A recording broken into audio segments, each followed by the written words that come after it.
All right, Rob, you ready? I was born ready, Chris.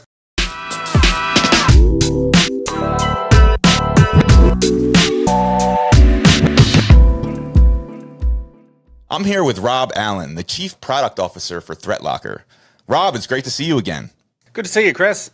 Yeah, man, I always love catching up with you. I got to see you at Zero Trust World in Orlando not long ago, which was just an absolute killer event. So, Could I just say, nice T-shirt. thank you. I have about 10 of these. I approve. Yeah, Yeah, they are a quality T-shirt. they are definitely a quality T-shirt. One of my favorites. So, Did you say one of my favorites? one of my favorites. I kind of want to know what the other favorites are now. The blue one is my favorite. This is the gray. Okay. You mean another ThreatLocker T-shirt? Another ThreatLocker, Oh, of course. Okay, that's fine. That's fine. Okay, just checking. Okay, so by now, I think most people are familiar with who ThreatLocker is. But if you don't mind, just take a moment and briefly describe the company and the problem that ThreatLocker solves for. So the company has been around since 2017, solving a problem that continues to exist, no matter how hard other tools try to solve it, which is that of ransomware, that of data breaches, that of basically cybersecurity. It's a unique solution to the problem of cybersecurity. It takes a different approach to pretty much everything that's out there, insofar as it doesn't try and make decisions about what's good and what's bad. And fundamentally, that's the biggest problem with most other tools that are out there, is they're trying to decide what's good and what's bad constantly. And nothing ever gets all of those decisions right, unfortunately. If anything was getting every decision right, there would be no such thing as ransomware, there would be no breaches, there would be no problems. But unfortunately, the evidence daily suggests that that approach doesn't work, or that approach alone doesn't work. So we come at the problem from a different angle, which is basically deny by default. So block everything that isn't explicitly allowed, or everything that isn't needed within an environment. So whether it be things running or PowerShell reaching out to the internet or incoming network connections, fundamentally everything that isn't explicitly allowed is going to be blocked. And it's really, really effective in terms of stopping things like ransomware and data breaches and attacks from happening. Yeah, I agree, man. And it is an endless problem. It's a problem that's not going away anytime soon. But as folks are gathered in Vegas this week, they're walking the business hall floor at Black Hat. You can almost see the lines of different endpoint solution providers that are in the row, right? So you got people going up talking to vendor XYZ, trying to figure out, what differentiates them from the rest of the market. So with that being said, I know you talked about it briefly, but talk a little bit more about what separates you from those others or your competitors, and then what should folks that are at the conference be asking these solution providers and be looking at when they start the evaluation process? So I have to confess, I've not yet been to Black Hat in Vegas. I've been to Black Hat in London. Okay. But I am familiar with similar events, similar sized events. One of my pet peeves with the cybersecurity industry as a whole right now is the whole buzzword bingo about or around AI. Mm-hmm. And my general advice would be, if somebody's got AI X on their booth, walk away, because the entire cybersecurity market has been basically a my AI is bigger than your AI contest for the last number of years, and everybody feels that they have to do or be something AI, when realistically, the bad guys are just as likely to be using AI as the defenders. So yeah, and again, one of the beauties about denying by default is that you don't need to use AI to help you make decisions, because fundamentally the decision's already made. It's no. But again, a great reason to come to our booth: quality merch, great T-shirts, as you are beautifully demonstrating right now. But if people just want to see something different, a different approach, a unique approach to this problem, then the ThreatLocker booth is definitely somewhere they should stop and have a chat with our guys. Definitely. Hacker Summer Camp is well underway at this point in time. So definitely glad you could join me tonight. What excites you about this week in general when it comes to the product itself, and what are you looking forward to the most? I would really like to be saying I'm looking forward to being there. I'm looking forward to Vegas, but unfortunately, you are here. Technically, I'm not, but I am. But I'm also not. I'm going to be in Brazil, believe it or not, by the time this kicks off. So that's basically why I'm not going to be in Vegas, unfortunately. Hi from Brazil, everyone. Look, our team are really looking forward to the event. It's a brilliant event every year. We get have a huge amount of great conversations with people.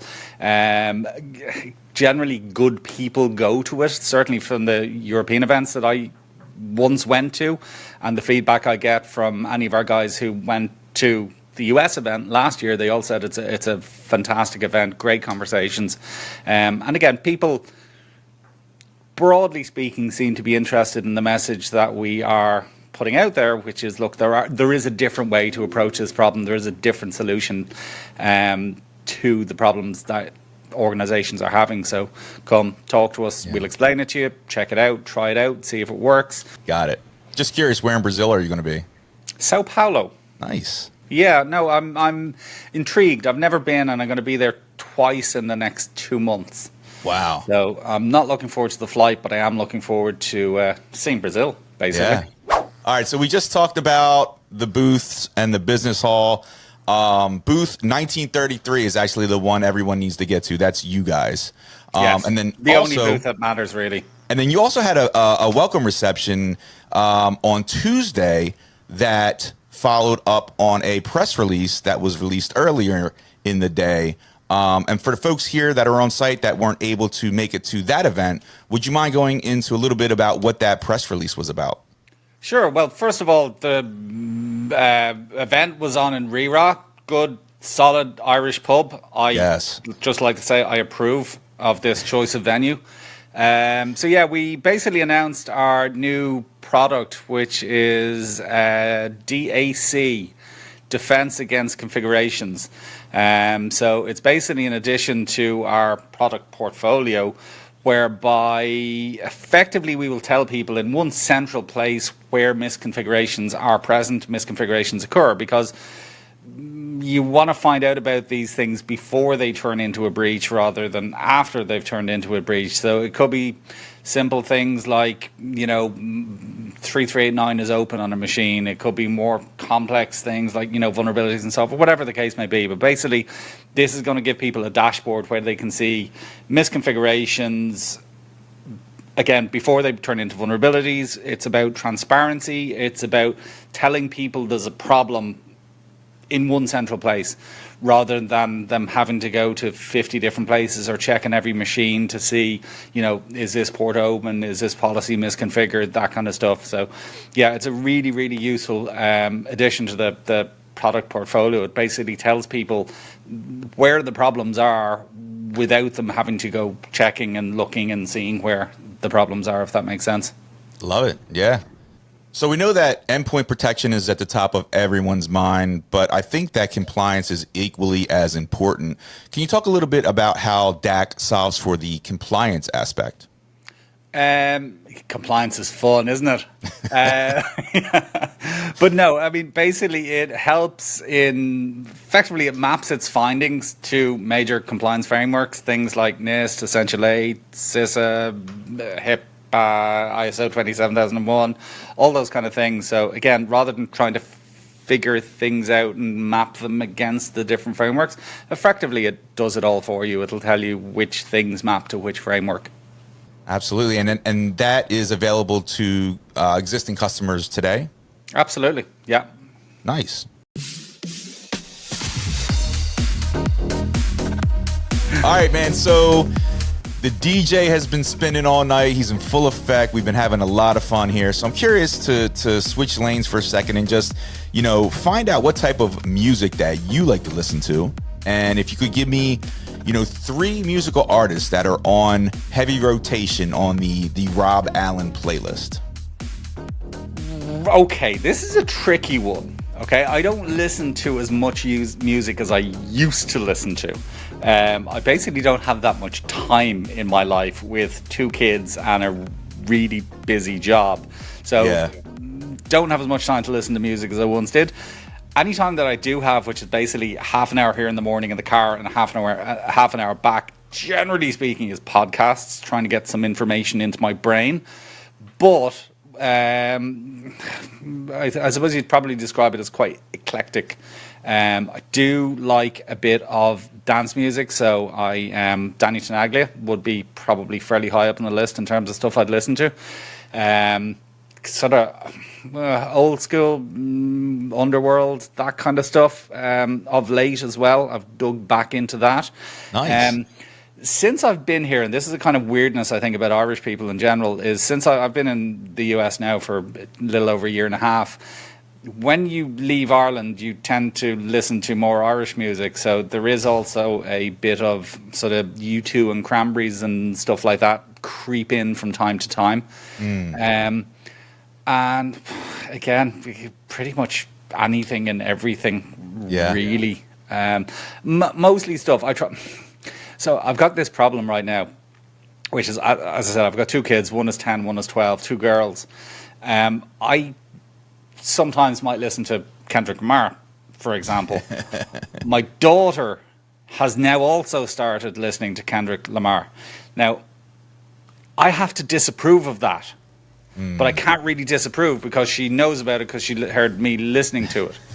So I have to be careful about what I listen to, lest my, as I said, 10 and 12-year-olds pick up my bad habits. Yeah, I'm with you. All right, awesome, Rob. As always, it's great seeing you. I hope you and the team have an awesome week, and can't wait to chat with you again soon. Fantastic. Thanks a million, Chris.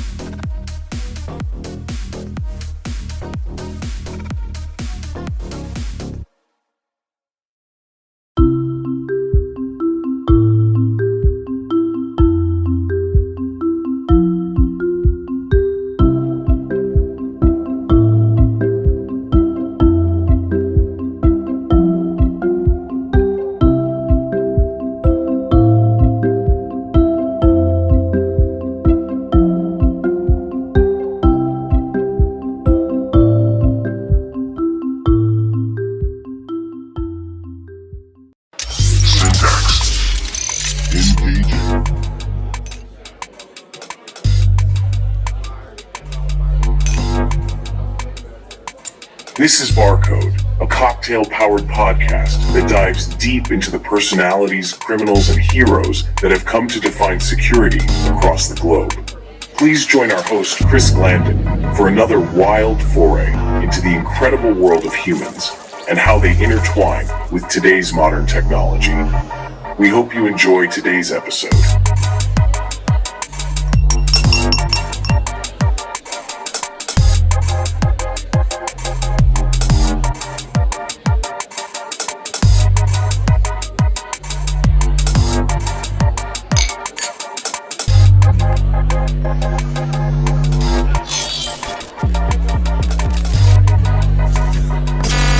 Five, four, three, two, one. Activate.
So if you guys can hear me, I want to welcome everyone to BarCode 3, SynCity soundtrack. Give it up for DJ Syntax and Luna. Woo! Killing it on the wheels of steel. Everybody having a good time? So first off, before we get this rocking, I want to give a shout out to our amazing sponsors for tonight. I want to give a shout out to MongoDB, ThreatLocker, Bedrock Security, Logic Hazard Labs, Mimic, and Elisity.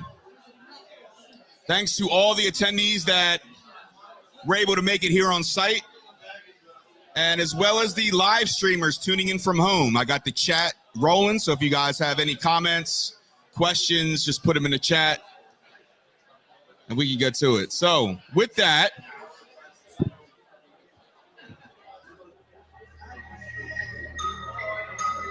it's time for our first guest of the evening. FC is a renowned ethical hacker and social engineer with over 20 years of experience breaking into banks, offices, and government facilities to expose security weaknesses. Now serving as co-founder and head of ethical hacking at Sygenta, we're educating and advising organizations, governments, and the public on cyber security. FC, welcome back. Thank you very much. Yes, sir.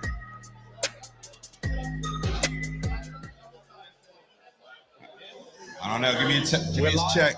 We're live. Let me see this. It's on. All right, let's try that again. Let's try that. That sounds better. Can we crank his channel up or no? Can we hear that? It's one channel. All on one channel.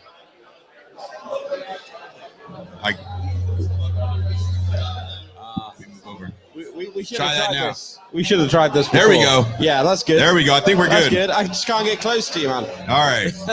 It's always good. Always good live. Yes. FC, man.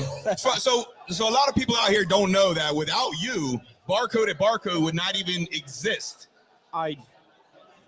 Yes, maybe. You know that. I do know that. So, I do know that. I'm out here looking for a place to host my BarCode 1 live event. Yeah. You're already out here. And you're like, yo, you got to go check out this place called BarCode. So I want to thank you. It was serendipity. It was I just serendipity. happened to find a burger joint called BarCode. You'd named your podcast BarCode. It was just the most perfect mix.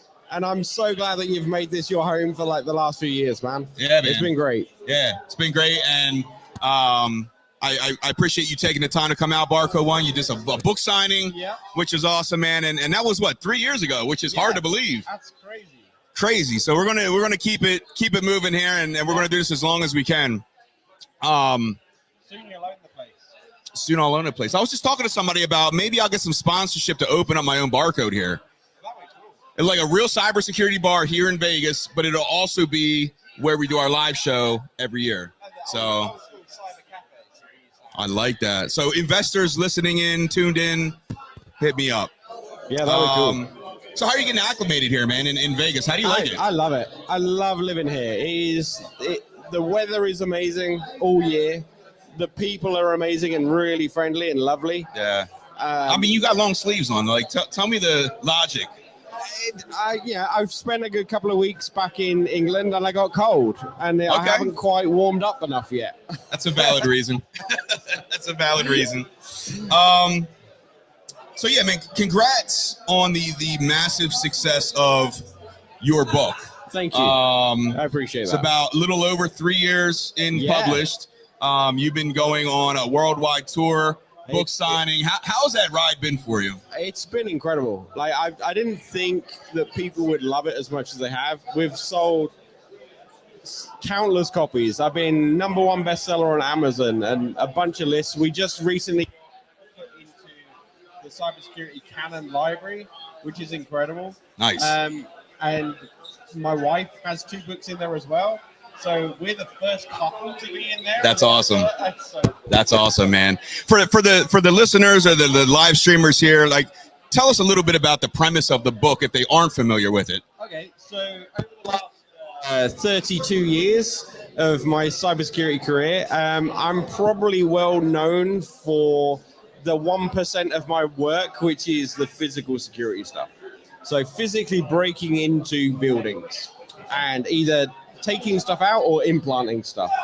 And the book is a collection of anecdotes from that career. The ones that I can talk about, because there's a lot in there that I cannot talk about. And that just can never be talked about, let alone put in a book. So these are a small selection. I think it's like 60 stories. But it's nice bite-sized chapters that you can just like pick it up whenever you need. Yeah, I couldn't put it down when I first started reading it. It's one of those books, and coming from me, I don't read books. Like it's very hard for me. I'm more of like an audiobook guy. Yeah. It is available on Audible. It is okay. It's available on Audible as well. Okay. It's some American guy. Some professional audio reader. So yeah, man, I would definitely recommend picking it up. It is very, very. It's a phenomenal read. So what's keeping you busy these days? Other than traveling, do you have any work in the pipeline that we should be aware of? Yeah, I mean, we're coming up to October. October is always busy, Cybersecurity Awareness Month. Yep. My wife and I are flying all over the shop in October, just showing people what cybersecurity is and teaching them a little bit. But I've just finished a 6-month booked / demo tour with Abnormal Ego. Nice. Where we've visited 9 countries, 27 cities. Jeez. I spent 101 hours in the air just for them. So that's been a whirlwind. Yeah, I bet, man. We're going to do more. We're going to be coming to different cities in the US. Good, man. That's awesome. So when's the biopic dropping? You know who to come to. Yeah, I know. When that happens. Yeah, when it happens. Just saying. And Jess, tell us a little bit about Jess. I mean, how is she? What is she up to these days? Similar stuff. Like, she's doing a lot of talking. She's still the content creation. Yeah, she's still doing that. Like TikTok and stuff like that, and YouTube. It's incredible. Yeah. I just started getting more into TikTok. Yeah. I feel like it's sort of an untapped method to reach a different audience. Yeah. It's kind of weird. Like, she is fully into it, and I am not. Right? She'll send me stuff, and I'll be like, I still don't have TikTok. I cannot watch it. So, You can't watch it because you don't have the app? Because I don't have the app. Okay. So, Now, is there a reason you don't have the app? I just don't get it. Okay. It's just not my thing. I'm too old. Yeah. I'm the same with Instagram. I don't have an Instagram, but I do a lot of videos, and I'm starting to get more onto that side. And someone came up to me yesterday, like, you need Instagram.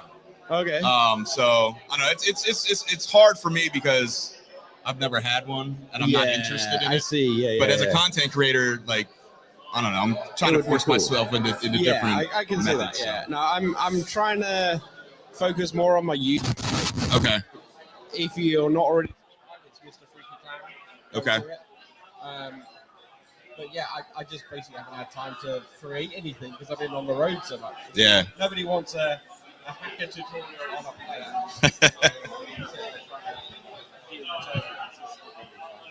Now, are you still doing any public speaking?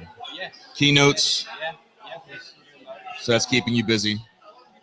Yeah. It really is. I can't even count how many speeches we've done this year. Yeah. Does that ever get easier for you? Because I'm really trying to get more into the public speaking sector myself, and I think each time I do it, I become a little bit more comfortable with it. Yeah. So you're doing this, and that's basically the same thing. Yeah. It's like, the difference is there's a camera over here rather than several hundred people. Yeah. Right? My biggest advice is the more people in the audience, the easier Yeah. We had like 7 people. That's really hard to talk to those 7. Yes. If you've got, my biggest audience was 6,000 people. Wow. When you've got 6,000 people, you can't tell at all. Yeah. All you see was the glare of the Yeah. light. It's like, it becomes so much easier. It's like 6,000 or 0. Like you feel like it could be 0. I'd say probably about 500 people is where. Yeah. I mean, in terms of just looking out, like for me, 6,000 is almost like it is what it is. It's incomprehensible. Yes. I bumped into a good friend of mine, Mikko Hifinen, earlier. Yes. He did the keynote at Black Hat today, and he was telling me it's 12,000 people. It's insane. That's a stadium. Unreal. Incredible. So you have spent some time at Black Hat this year. Yes, only Small amount. Any takeaways? Anything that you saw that caught your eye this year that was different? Yeah. I loved it. So much snake oil, man. Yeah? It was unbelievable. Like a few years ago, you turn up at Black Hat or InfoSec in Europe, and it was Yes. Yeah. This year, you turn up here, every motherfucker has like AI in their title or Yes. in their URL, and it's essentially no better than an if-else statement. Like, it's Yeah. Yeah, so it's still the AI hype is still real. Even more so than last year? Yeah, we're going to be riding that train for a while. Man. Oh man. Yeah, it's going to be hard to sort of differentiate yourself moving forward. Just do good work. Yeah.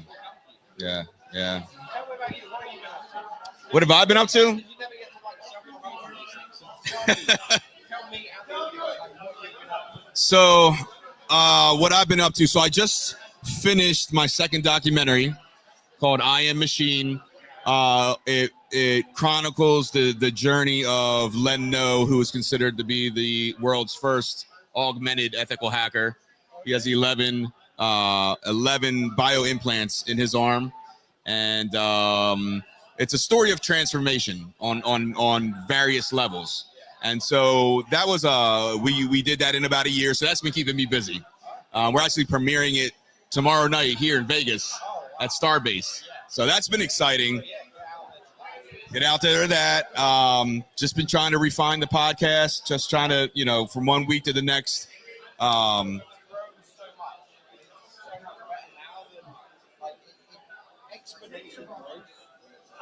Thank you. Thank you. I'm so pleased that you've really gone all in on it. Like, it's been great. Thank you, man. And I appreciate you being involved as well, man. Well, you know the drill. I just heard last call.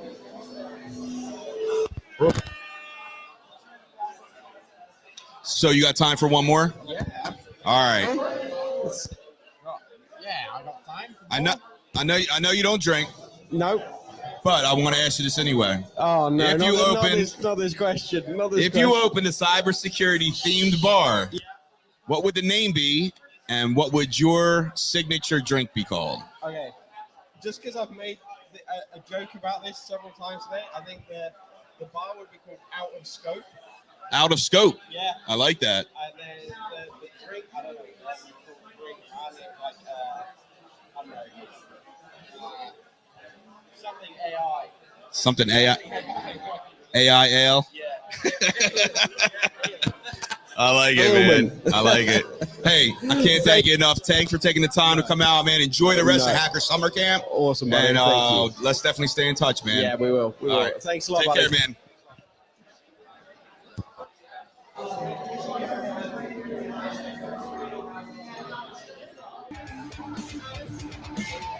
Thanks for everybody joining online. We got any questions, comments, hit me up. YouTube, LinkedIn. What's up, Jamil? I see you on here. Nick, what's happening, buddy?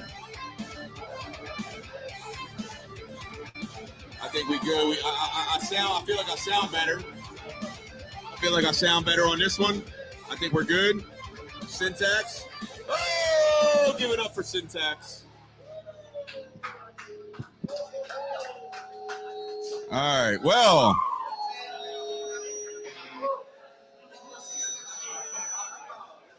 So, are we ready for the next guest? All right.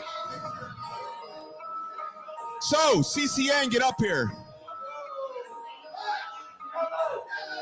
Get your own chair and bring it up, because we only have one.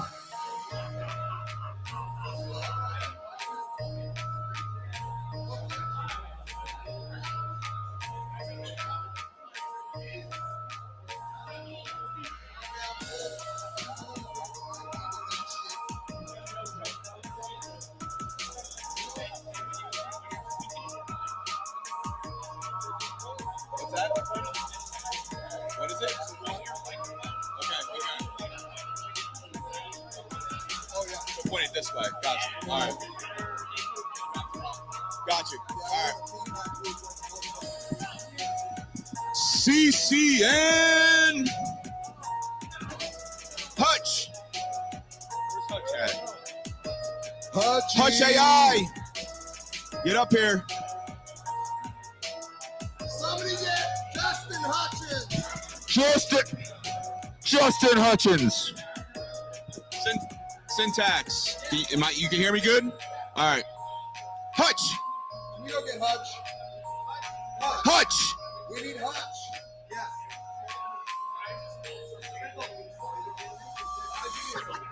Sonic. So while we're waiting for Hutch, who's never been late before. I mean, you host a podcast with him, so is he ever late? Make sure that mic's on. You're good. Hutch has been late more than once in our lifetime, but I think I still hold the record. Interesting. All right, well, I'm gonna have to bring that up with him. We gotta angle the mic this way. So and we also got to talk about how two of you forgot your dress code. I know I did forget my CCN jersey. So everybody, this is the CCN. We are also known as the Cyber Circus Network. We are a collaboration of podcasters who unite for the greater good. We are all content creators, but let's just do a quick rundown of who we are, our podcast. Len, let's start with you, buddy. My name is Len No, also known as Hacker213. I am one half of the Cyber Cognition podcast, and I am the new host of the Borg Radio Hour. Woo! New podcast to be joining the Cyber Circus Network. We will be talking about biotech integrations, not necessarily just cyber. My claim to fame is I am the augmented hacker. So I have currently 11 microchips in my hands and my arms that I use for offensive security purposes. And to my left, my man, Mr. Jason Papillon. Malicious. I'm Jason Papillon, a.k.a. Panic Attack. I'm part of the Cyber Distortion Network. I'm a co-host with my buddy Kevin Pentecost. And we're just trying to educate people who would give that CISSP industry and just make everyone aware of how to keep themselves safe and how fast to get. Yeah, so Kevin Pentecost. I am the other half of the Cyber Distortion podcast, the better half, as we like to say. Definitely the better looking half. Yeah, but a little bit better looking, but absolutely more sexy. But yeah, Cyber Distortion, as Jason said, we've known each other a long time, worked in the cyber industry for almost 30 years, love what we do, but we love giving back through the podcast. That's the important thing. The other half of my podcast. Oh, there he is. Finally Let's give it up for the late Hutch, everyone. To the table, Mr. Justin Hutchins. Woo! Oh, you and me both. Mine's at the hotel. Mine's at Luxor. All right, so we have it. We have it. From the sounds of Justin Hutchins, he may have had one too many bottle caps at this point. All right, get in here, Hutch. So Hutch, we're doing introductions. You're the only one left. I'm Hutch, AI security stuff. And what podcast are you with? Author, podcaster. Come on, dude. I'm author, podcaster. There you go. I appreciate that.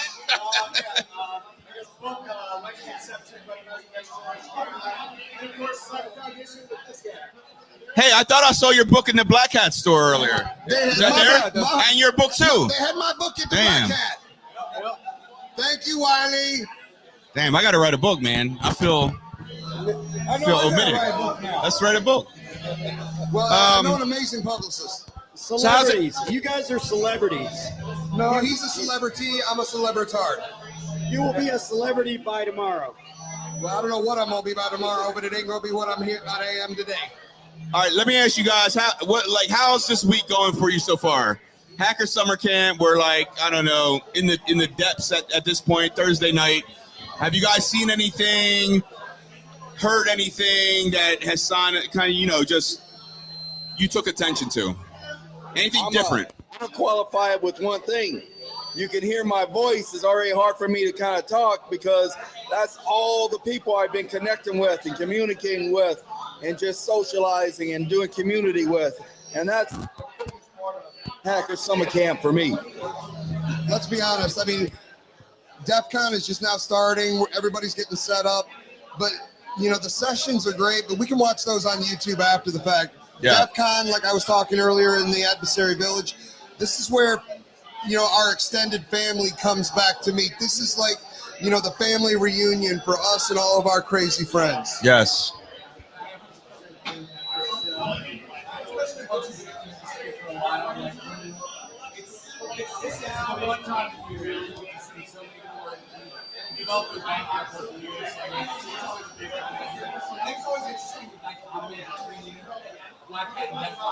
Yeah.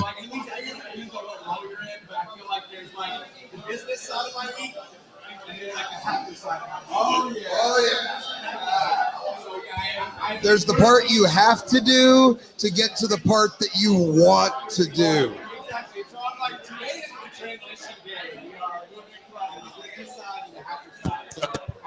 Ready to go. Yeah. So I expect to see you in a mohawk tomorrow. I expect to see you in a mohawk tomorrow. I love it, man. I'm working on mine. Yeah, I'll have a mohawk tomorrow, guys. All right, Kevin, what about you? Dude, I'll be honest. I'm struggling. I am struggling. We're on day 3 or 4. Day 4. See, I don't even know where I'm at. We're turning the BarCode corner, Lounge, leaving the Black Hat realm, entering DEF CON. Things get real now. Things get serious now. Enough the vendor dinners. That's all over. It's time to get real. Yeah. Things are gonna get fun. I think we need to do a shout out to the Turn Crew. So the Turn Crew, the Signal group in the house. Can the Turn Crew make some noise? Turn Crew. Thank you, brother. Appreciate you. If you haven't seen Call them, me. if y'all ain't seen it, find one of the CCN. There is some really cool Cyber Pale kids out there. Yes. So we're going to be releasing a set of Cyber Pale kids. So look for that. Collect them all. It's kind of like Pokemon. Yes, it's like Pokemon. All right. So one thing I want to mention before we go is that tomorrow night's a very special night. And for anyone still here in Vegas, you need to make it out to the I Am Machine documentary premiere. It's a film that chronicles the transhumanism / biohacker culture with a focus on our very own Len No. So Len, how pumped are you for this? This is bittersweet, y'all, because in a lot of ways, this was one of the most difficult things, but most rewarding things I think I've ever done. Going through, and in order to get to where we are now, we have to actually take into account the place that I was when I started this journey. The amount of time that Chris, and hats off to, brother Kevin over here at the end of the table, may not be a professional film editor, but he was by the time we were done. So this is going to be an epic night. And anybody that's here, if you haven't registered yet, go to i-am-machine.com, and we're going to throw out a secret code right now. We're going to throw it out right now for everyone on site and live streaming. You're going to want to use glitch-free, all caps, that will get you VIP access. You heard it here. We have more people registered than we have the ability and capacity to have. So if you want in, that's your shot. Just like the old Cobalt Strike, we told you how to hack it. Let's see if you get yourself in. So Kevin, let me ask you, as an editor on the film, what was that experience like for you? And how do you feel now that you get a night off from the editing bay? And if I could add one caveat, what was your favorite moment? Yes. My favorite moment is your dad. When your dad starts crying about your mother. Oh my God, dude, that still hits me every time I watch it. I've probably watched that scene about 100 times and love it. But your question was, how do I feel about where we are? Worn the hell out. I spent my whole summer on this thing, man. Yeah. I flew to Texas for a week. Yes. And I saw you grinding, so I know how much work you put into this. Yeah, but it's going to be rewarding. It's going to be Just worth it. remember, everything is bigger in Texas, including our bills and our egos. So I was not nearly as instrumental in the filming of this thing. I have gotten a sneak peek. It is fantastic. I do want to chime in on the favorite moment, because while your dad is absolutely a rock star in this movie, but my favorite moment, there is a moment where Lynn is talking with Pineapple. Oh yeah. And this is like just before, I don't know, either just before or in the process of him getting cut open. And they are talking about children's shows, and it is just the most ironic thing I've ever seen. It was amazing. It's got to be. You guys are gonna. It's one of the funniest scenes. You've got two of the biggest, scariest looking guys you could ever imagine, and we're talking about like Dora the Explorer and shit.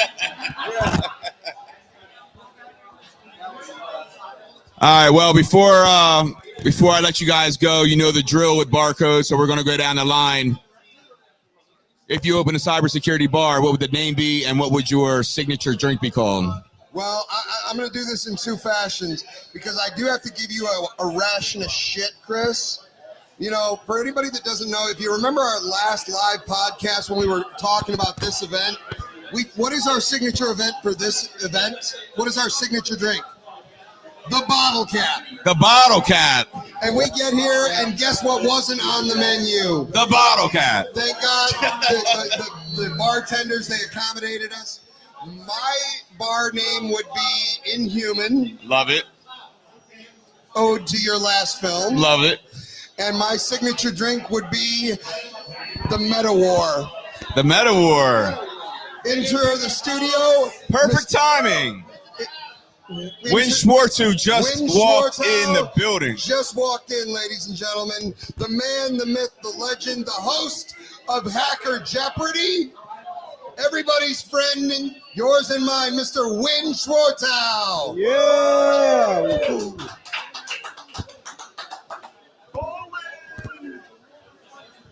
So, all right, Jason, all right, so what's your bar and what's your name? All right, so my bar is the ThreatLocker, and my signature drink is the caramel liquor.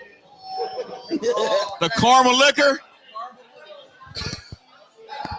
Should have known. I should have known.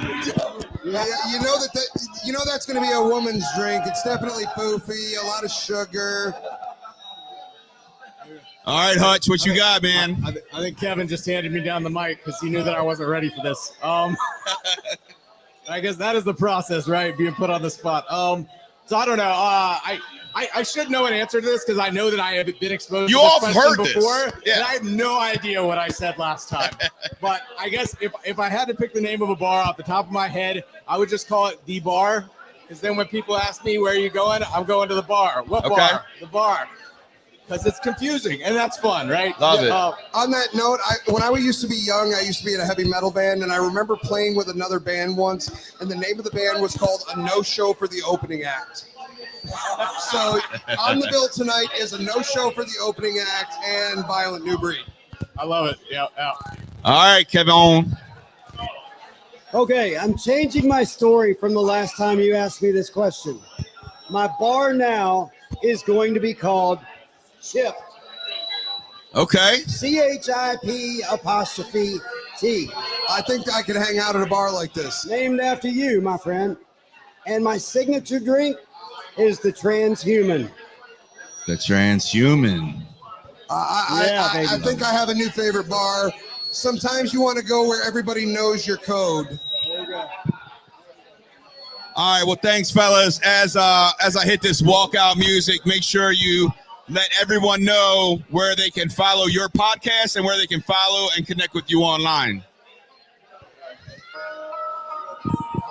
BarCodeSecurity.com. So, cyberdistortion.com. Watch it on YouTube. You get to see the video. You get to look at this beautiful man in all of his magnificent glory. Cyberdistortion.com. I didn't hear the question, but I assume we're doing pluggables based on Kevin's Where response. can they find us? The podcast is Cybercognition with this fella right here. Always good times. Fascinating conversations. And as my partner in crime, Hutch, said, I am the other half of the Cybercognition, and you can also find me at the Borg Radio Hour. And come see us tomorrow night, Starbase. I Am Machine. Boom.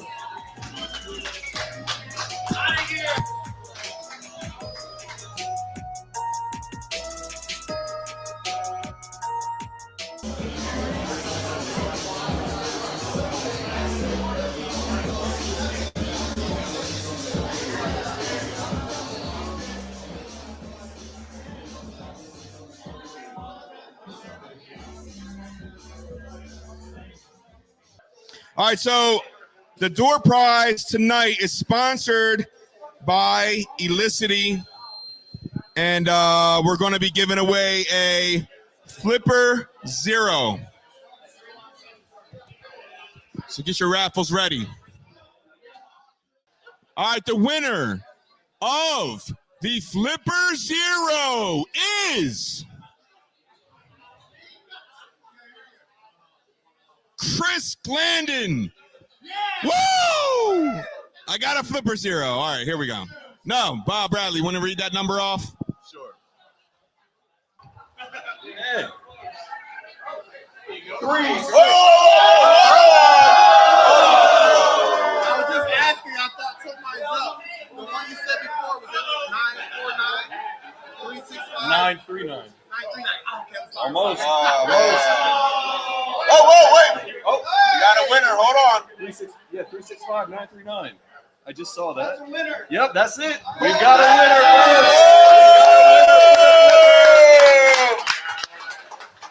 There you go. Congratulations.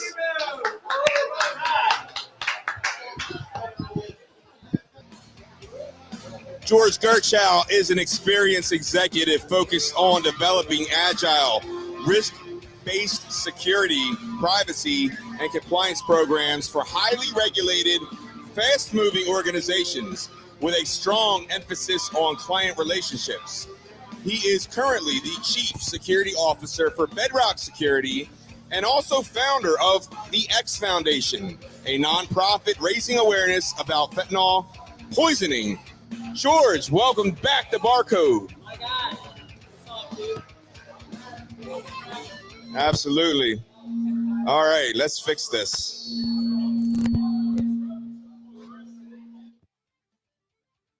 Syntax. Syntax. Syntax. All right, can we hear George? Can you hear George? Give us a test, 1, 2. Try it again. Nope. Try again. Nope. Raiders suck. Are you sure, bro? Or we could just let it check. We can go back. Yo.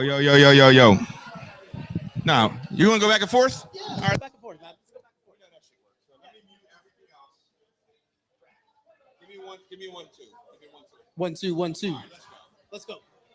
Thank you. We gonna make it work, man. We're hackers. We make this shit work.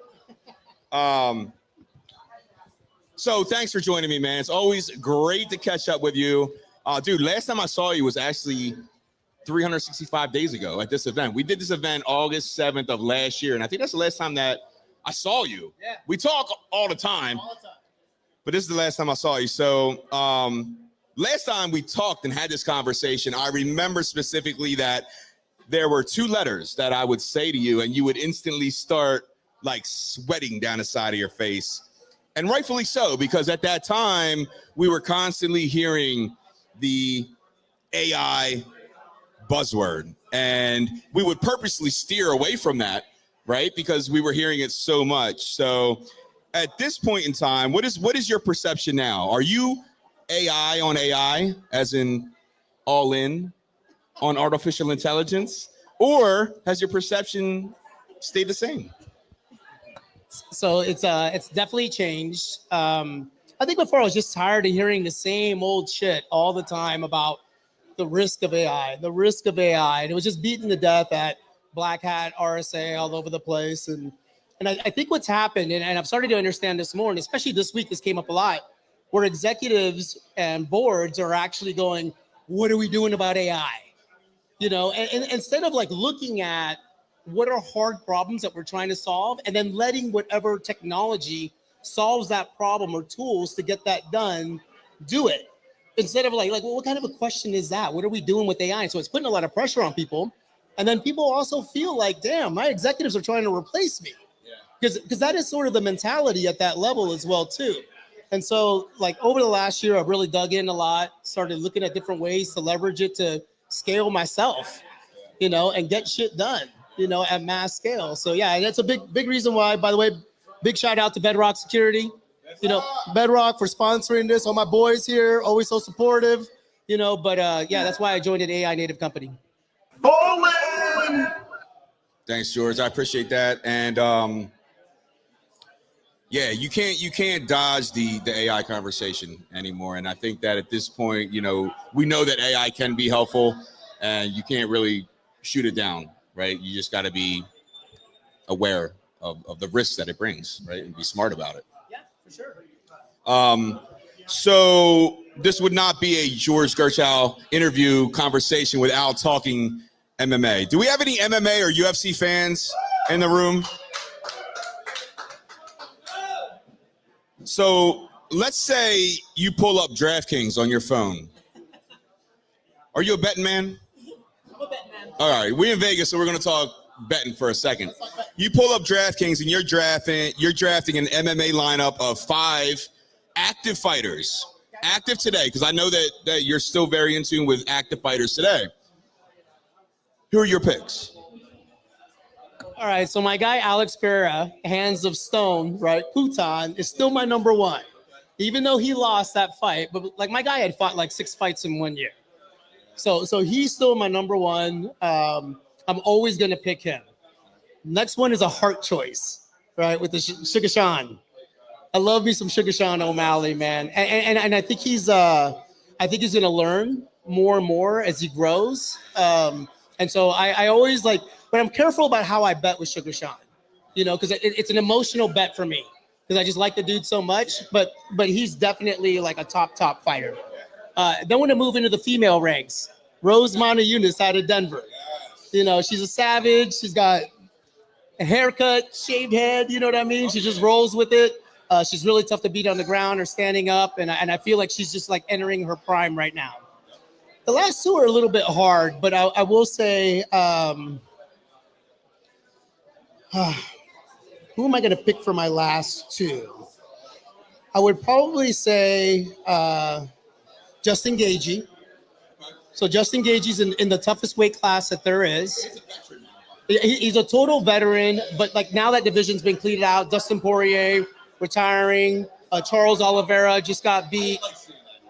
Oh, dude, me too, man. You know, and then like, you know, Michael Chandler is all involved there. But I think Justin Gaethje is not done.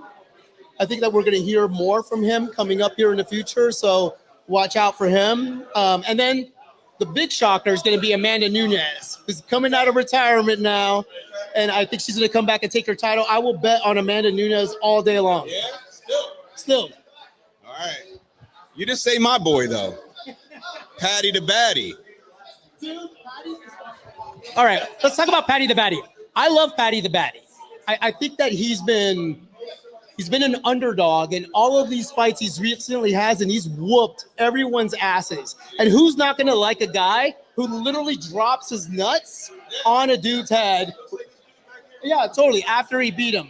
However, I think he's going into some deep ass water now, and so I feel like a loss is coming because I think he's getting a title shot next. And so I don't think I would bet on him in that fight, but I'm a huge Patty the Batty supporter. He's great for the sport and he's real. Yeah, he is. You know, he's not like a fake Conor McGregor, you know, type that's just all talk. He backs it up and he's a good dude. Yeah. So not a Conor McGregor fan. Not a Conor McGregor fan. All right, so let's flip it for a second. You pull up DraftKings. All right. Now you're assembling a cybersecurity leadership team. Your war room. Your octagon crew. Who are the 5 people that you want to go to battle with? Okay, so like cybersecurity people or UFC fighters? No, cybersecurity individuals, leadership that you would pick on your top 5 roster. Okay, so one of them is walking around. Oh, there he is right there. So my guy Pranava would definitely be my number 1 pick. He's a perfect combination of like heavy smarts. Great dude, but they can dumb shit way down for dummies that need to hear it in a dumb way. So that right there is my number 1 pick. Number 1 pick. Second pick would be our CDO, Bruno Kurtic. He's not here tonight, but that would be, I've worked with him for a long time. He's super smart as well, too, deep into cyber. My guy Len would be next. Yeah, I always been. I mean, come on, like who wouldn't want Len in their war room? You know, so I got to definitely go with Len, without a doubt.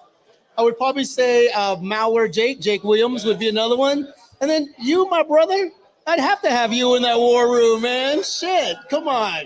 BarCode's got to be in there. I was hoping you would leave me in as a 5th, so I appreciate it. I'll Venmo you later. So let's switch it up, man. Let's talk about X Foundation. I talked earlier about you being the founder of X Foundation. You got a lot of updates happening, a lot of movement there. So talk to me a little about what's been happening with X Foundation lately. Yeah, so there's a lot of stuff that's gone on. And I mean, fentanyl is like such a tough subject because it's been polarized by politics in so many different ways. All the close the border stuff and everything else, which is really ineffective. But we've partnered up recently with a company called Defent out of Silicon Valley, and they're creating these testing strips. They're easy for people to use at like raves, parties. They're 96% more accurate than a regular testing strip that you get now because of the amount of analogs that they go through. And so we think it's going to be a game changer. We're getting ready to release a multi-use one. And this is about prevention. And so society, there's such a stigma around this in society. People out there don't realize that fentanyl testing strips are illegal in 4 states still to this day. Yeah, I'll call them out if you want to hear them. Yeah, let's hear it. Okay, so Indiana is one of them. North Dakota is another one. Texas is another one. And then Iowa is the 4th one. Yeah, and Idaho just swung the fence. The other thing I'll say, too, for those of you out there that follow us, October 21st is Fentanyl Prevention and Awareness Day. We're going to do a panel where we're going to certify people on how to use and administer Narcan. So you'll get a digital certificate, so you get to learn how to do it. And then that way, man, you can save someone's life. We'll also provide people with Narcan who attend the call because Narcan's getting harder and harder to get, and we don't want to see someone lose their life because they can't access the tools they need to save people. So I got to keep taking this mic back. It's different. So you said follow you. So where can people follow you? Where can people follow you online? Where can people follow the X Foundation, and how can they get involved and help? Yeah, so the main thing that people can do to get involved and help is just follow us on social, go to our website, www.xfoundationx.org is where we're at. And then the best thing that you can do to support is really go out and get Narcan training certified. If you have a spare dollar, donate it to us because it goes to like really good things. We're currently funding middle schools, athletic programs, non-affluent kids that don't get a chance to play sports or get to play instruments. Because my son, as you know, was a He was a hell of a musician. He's a heck of a basketball player. So we want to give people the same opportunities that he had in his name. But the main thing is follow us. And then, there's always a lot of information coming out that will help people save lives. Absolutely. So George, you know the drill. Before you go, I got to ask you, final call or last call.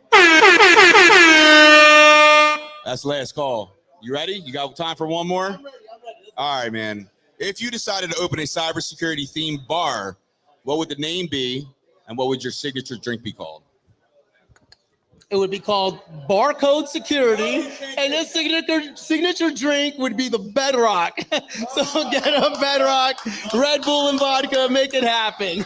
Get to the bar and order yourself a Bedrock.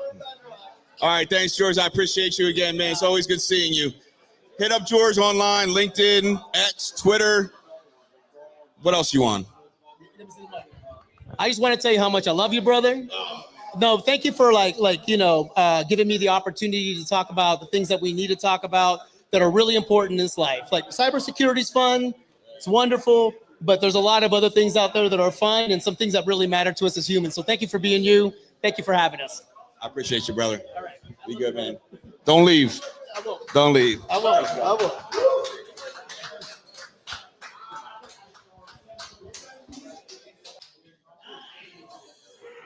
My final guest of this evening has been warping minds since 1983. As an original creative thinker and contributor to cybersecurity, privacy, info warfare, cyber terrorism, and now meta war. Ladies and gentlemen, the man, the myth, the legend himself, Win Schwartau. Give it up. Woo! Win, thanks for stopping by and joining me tonight. This is not our first live interview. No, this is not our first encounter. I think we have done this before. We've done this before, yeah. So how are you, man? How have you been? What have you been working on lately? Boy, the last couple of years have been rather incredible. And I got to give a shout out initially for a home I found, the Cognitive Security Institute. For some unknown reason, they're listening to my bullshit. And the fun part has been being able to think about anything. And there's so many folks there that are doing incredible work with AI and AI-genics and all of that stuff that I really don't speak. But I got really interested in how cybersecurity, mental cognitive security, and biological immune systems were similar. And so I started working down that road, which ended up with the book Meta War, which you are now going to show a picture of because my grandson likes Lego. Every book you buy buys a half a Lego brick. All right.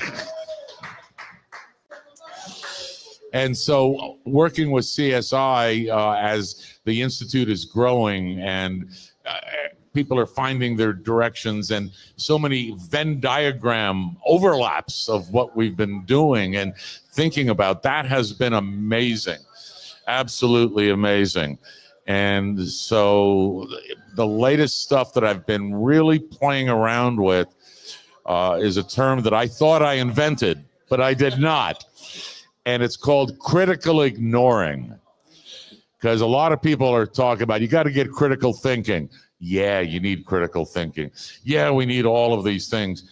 But if you look at a cyber system for a moment, look at any of your perimeter devices. The first layer perimeter device does what? Gets rid of 99% of the bullshit really, really, really fast. Our brains are not tuned to do that. What is our primary goal? What is a human beings? What is our number one goal? To believe someone else. Oh, no, you're so wrong. I'm trying to set you up. No, survival. It's all about survival.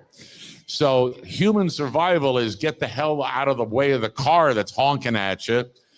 Don't drink the filthy water. And if the bear is running at you, you go downhill first. Or whatever our survival skills are. Our innate 300,000 years of hominid existence were never built to deal with information. And so people are always talking about all the problems that we've got. And I agree, we have, and they're all right. But the number one that I think is being missed is the same thing that we've gone through with cybersecurity, is too much information. And our fundamental way of thinking for surviving does not give us an automatic filter. And so a lot of the work from the philosopher Daniel Kahneman, David Chalmers, gave us some ideas as to how can we enhance and make automatic that first level bullshit filter.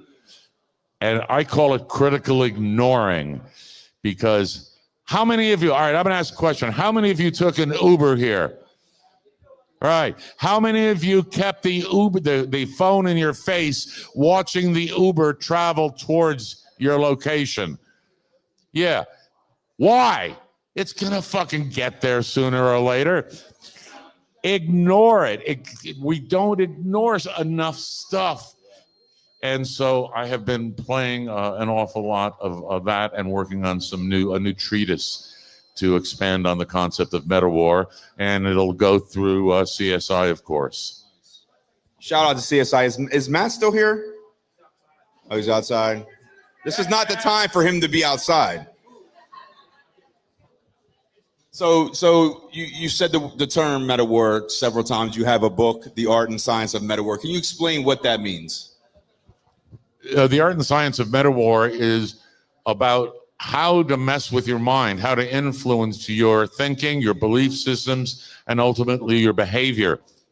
And it's not just about some cyber shit, and it's not just about a conversation. It is about all of the techniques and the interaction. How do we, as carbon systems, interact with silicon systems? They have so many advantages over us.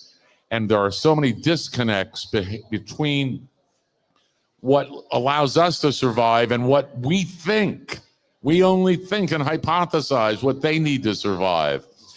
So how many AI systems have you played with, anybody played with, that you've noticed that survival is becoming one of their imperatives? It's becoming an imperative on their own. And I'm arguing that some of the work that I want to continue doing, if Matt ever lets me continue after this. Yeah, there's Matt. He's the executive director of CSI. Let's hear it for him.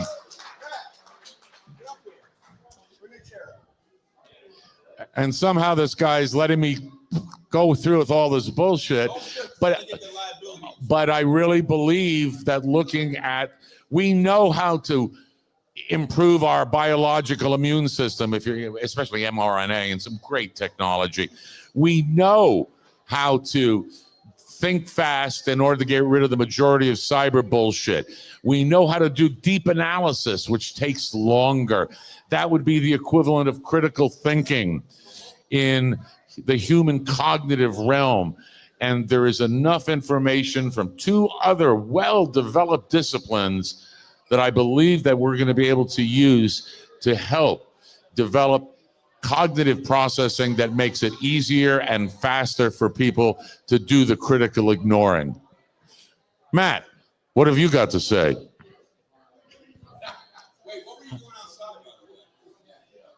I was critically ignoring. I want to give credit, though, before anybody figures it out. Critical ignoring, I thought I had kind of invented the term. The original term came from a professor, Dr. Stephen Lewandowski out of Cambridge University. And I did not know that until I had almost completed my book. But I want to give all credit to him for the first time for coming up with it. So Matt and I go back many, many years now, and I'm so proud of you, man, and what you've done with CSI and where it is today. Would you mind just taking a moment to talk about CSI and your mission? Thank you, Chris, and very much feel likewise. And what you've done here is just amazing. So the Cognitive Security Institute is a community of professionals, researchers, and practitioners in the cognitive security space. We focus on things like socially engineering humans and AI alike, and looking at different vulnerabilities from a cognitive level. Today, we talked about using human digital twins at Black Hat. And the idea here is that by building a digital twin of a target, you can make hyper-personalized cognitive attacks against that target. And it's not just that you can launch that one attack, but you can simulate hundreds, thousands, millions of attacks against that same target and probabilistically sample the most likely to succeed attacks. And then when you go to launch that attack in real life, your chances of success are much, much higher.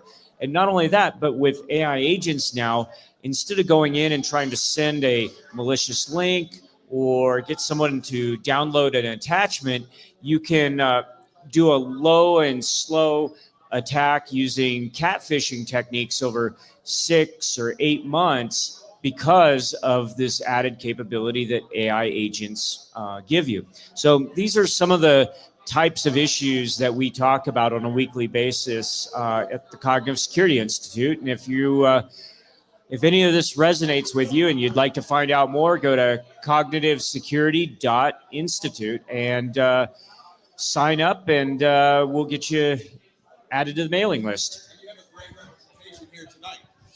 And I want to take it one step further from what Matt is discussing and scale it up. Scale it up, number one, to the enterprise. Can the same techniques be used against the enterprise? What if your entire or a significant portion of your staff suddenly begins to believe a narrative that appears in the infosphere? How do you handle that? How are you prepared for that? In the real world, narratives create belief. It's all about storytelling. And whether you're in the political realm, the influence realm, no matter what realm you're in, cognitive influence and cognitive strengthening needs to occur all the way down from the Finnish toddlers. It's incredible. They teach toddlers in Finland critical thinking. And how do they do it? They use the same fairy tales that they're taught anyway, with a slightly different explanation. So this does scale all the way up, and we have a tremendous amount of work to do. And I do want to say one thing about the word bullshit, is that the word bullshit is now an academically recognized term, thanks to Professor John Petrocelli from Wake Forest University. And if you've not read the book on bullshit, there is good academic stuff to put all the misinformation, disinformation, all the other stuff underneath this umbrella to avoid some of the political fallout that one might experience with other terminology. So Hacker Summer Camp is in full force now. I know you're speaking this week. You spoke at B-Sides earlier. I believe you're speaking at DEF CON as well. So talk to me about some of the initiatives that CSI is involved with this week, and then some of the research that you're working on currently that we should look forward to. Yeah, we spoke at B-Sides, and we spoke about agentic cognitive warfare is what I spoke about. And today we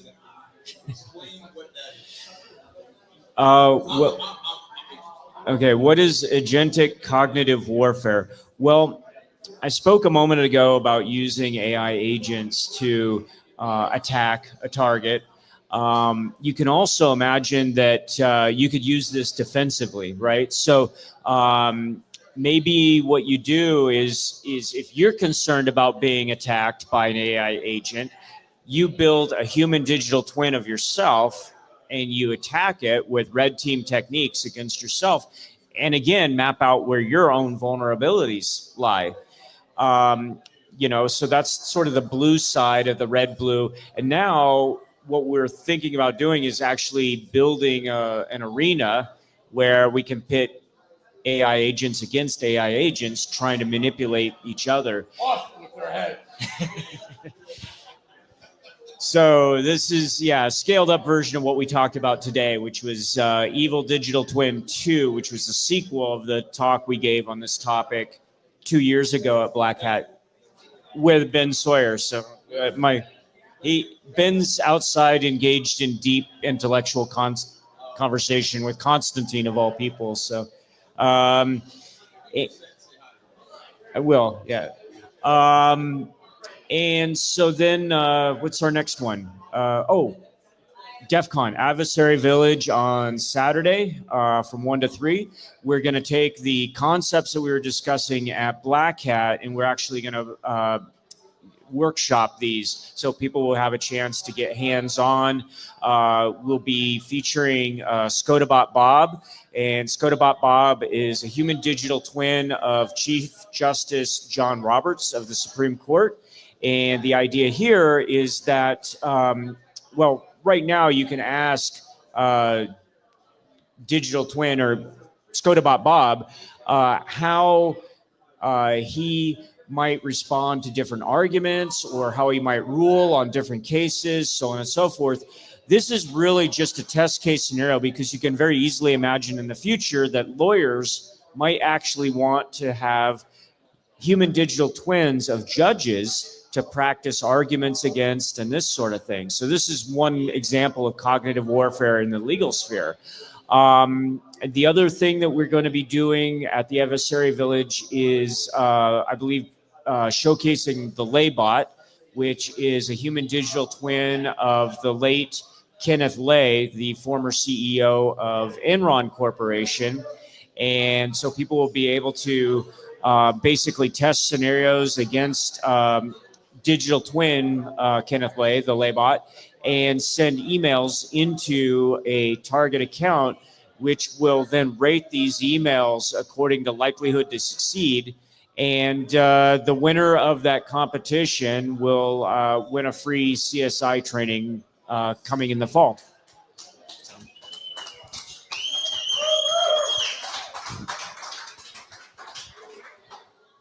So, Win, what about you, man? You're a DEF CON veteran. How long have you been coming to DEF CON? Which DEF CON is this? No shit. I actually have my DEF CON 2 badge here. So Jeff invited me to come to DEF CON. I don't know. That's another story that Jeff and I maybe will tell together. Oh, all right. The Hacker Jeopardy story. Fine. I was at DEF CON 2. I was speaking. John Markoff, the New York Times reporter, who you may remember from back in early cyber days, kind of screwed a lot of shit up. But I gave a talk, and so Jeff and I were chatting afterwards, and he goes, "What'd you think?" And I said, "I loved it. I thought it was great, but you need a game." And why the hell did I said that? I have no fucking idea.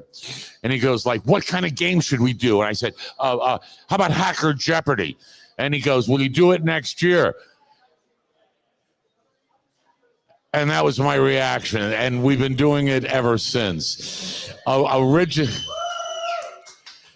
The original Hacker Jeopardy was a cork board with 3x5 cards and pins that my wife and I would put together. Jeff played Vanna Vinyl and pulled the cards and handed them to me. And it was exactly like Jeopardy, except you got a lot of points for drinking. And somehow it has turned into a 15-person production, full-on video production, interact. It is becoming an amazing event over the last years. I formally retired from being the host 10, 12 years ago because we needed younger blood doing it, but it has somehow survived. Hacker Jeopardy, Friday night, 8 o'clock, Saturday night, 8 o'clock. Bring your livers as clean as you possibly can and be prepared to be insulted. Love it. Before we go, we talked about Black Hat DEF CON, but let's talk about ConnectCon. So this is a conference that you started. This is the second year that you ran it. So talk a little bit about that and what your plan is for the next one. So ConnectCon, we had the first one here in Las Vegas. That we explicitly did not invite Win to, but he crashed it anyways. And then he crashed the second one that we just had a few weeks ago. So we had the last one in Fairfax, Virginia. And the concept behind the ConnectCon is that it's a small workshop style conference that is invitation only. It's limited to 60 participants, and we focus on a problem. And so someone will somebody will present on a topic, a subtopic, and we will break off and we will discuss that topic, and then we will then reconvene and we'll get another presentation, and we kind of go back and forth like that. And at the end, we generate some sort of deliverable at the end. So the one from last year, August of 2024, resulted in a NIST special publication on human-centered cybersecurity. The one that we just got done doing a few weeks ago at George Mason, that one we are producing a cognitive threat assessment on threats that we expect over the next 5 years on the horizon. And so the next one, we are looking for sponsors right now and also trying to pin down the location and the date. But what we want the focus of the next one to be is on human risk. And we want to start looking at developing some human risk standards that may hopefully be incorporated into a larger framework later on. If you'd like to learn more about ConnectCon, go to CognectCon, so CognectCon.org. Hey, that's a nice graphic. Yeah, this is my evil digital twin. So yeah, if you go to connectcon.org, you can learn more about the conference there and apply to join. Is that Masha? Hey everyone, Masha Sadova is here tonight. Man, I need final words. If you do not get involved with the confluence of cybersecurity and cognitive security, you, your organization, and our communities are going to suffer big time. This is, from my standpoint, like InfoWar was back in the early 1990s. We had an opportunity back then to look at problems that many of us saw that were in the future, and they'd say, you're out of your mind, Win. Where was my Crazy Train music? Never mind. Copy. Fuck copyright. We got. And this area is so important. The interdisciplinarianism is required from legal, from sociological, from neuroscience, from crypto, geekisms in all of these fields. And we all get along incredibly well. We all vent over a little bit on each other. But I'll tell you, every single time I talk to one of these guys or ladies that are involved in this, I learn something new. And that is what this industry needs more than anything right now. So please, please get involved with CSI. Yes. All right, before you both go, you know the drill. That's last call. You got time for one more? If you open a cybersecurity themed bar, what would the name be and what would your signature drink be called?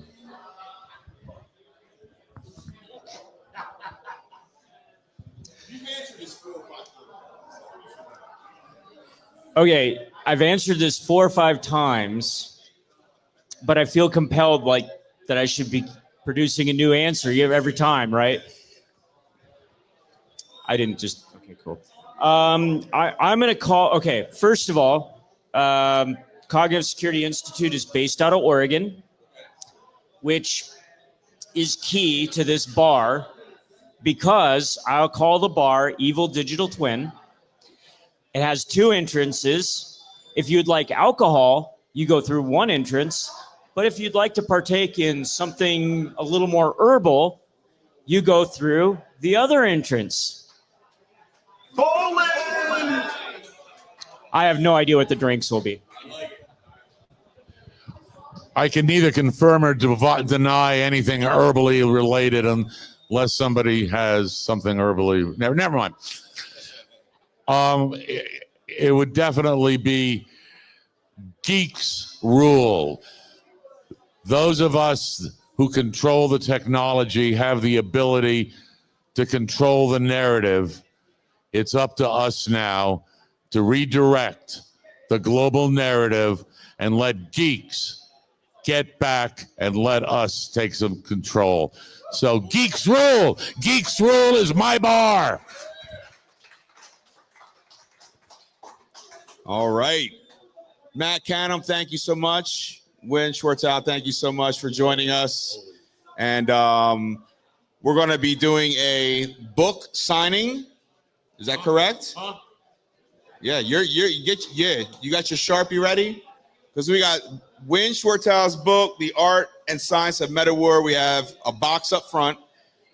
Limited copies, right? We have limited copies. So let's form a line right here, and we'll get whoever we can get a book. And if you bring wine, you get front line. You get front line with wine. And so with that, BarCode 3 SynCity soundtrack comes to an end.